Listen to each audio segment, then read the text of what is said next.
Something extraordinary is happening in US markets right now. The S&P 500's valuation has climbed to levels we've only seen 3 times in history, immediately before the dot-com crash, the 2008 financial crisis, and the 2020 pandemic bubble. Today, the index trades at a PE of 30, brushing right against 2 standard deviations above its long-term mean. In statistics, that's a rare event, an outlier that usually ends the same way, with a reset. But here's the twist. The bubble might still have years left to inflate before it finally bursts, and the data behind that conclusion is fascinating. In strict quantitative terms, valuation deviations of this scale occur in less than 5% of market history. And every previous time the market crossed above the 2 sigma valuation boundary, it was tied to a peak speculative narrative. 2000, dot-com euphoria; 2008, real estate leverage; 2020, ultra-stimulus and zero rates. Today's driver is artificial intelligence. But unlike prior cycles, AI's actual contribution to corporate earnings is still extremely small.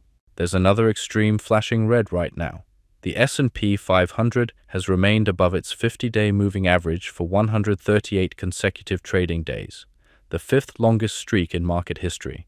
These uninterrupted momentum runs only appear in late-stage bull cycles when volatility is unusually quiet, right before it snaps back. Corporate America is now spending over $300 billion this year on AI infrastructure, roughly 1.2% of US GDP.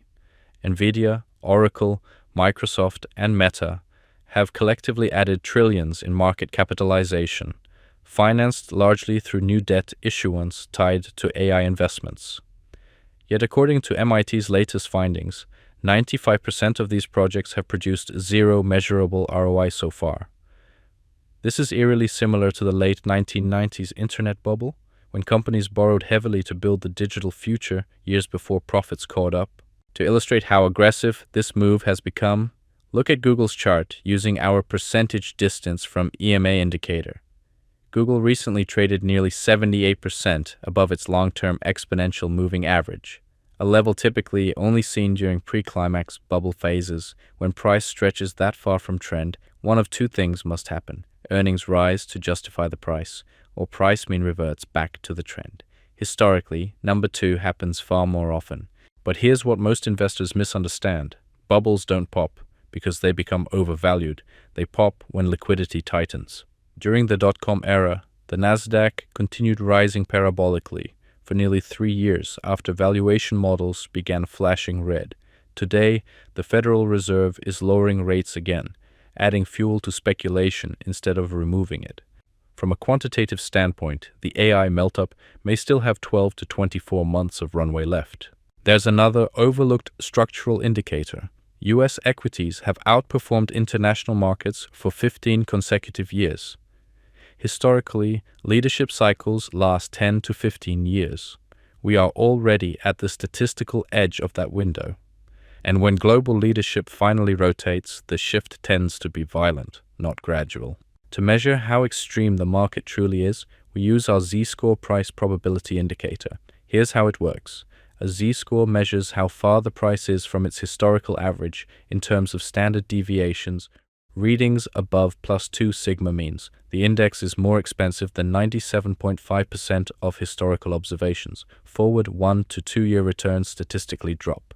Risk asymmetry sharply increases. This tool doesn't predict crashes. It quantifies how far price has drifted from fundamental gravity, and today we are deep in the upper tail of that distribution. Another model we use is normalized MACD.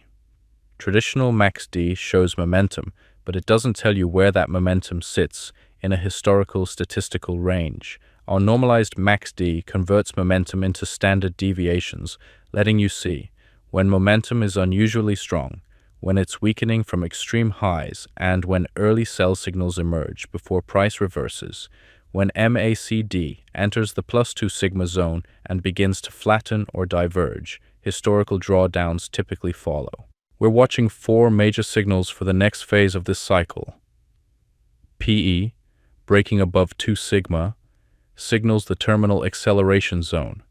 statistical cycle exhaustion, days above the 50-day moving average, extreme Z-scores and US dominance cycle, and weekly MACD divergence, momentum rolling over while price rises. The AI boom may reshape the economy, but valuation gravity always wins. The data suggests this isn't the end, but the final acceleration before mean reversion. In markets, narratives can drive price for a while, but eventually the math catches up. Thanks for watching. Subscribe if you want more data-driven market analysis. See you in the next one.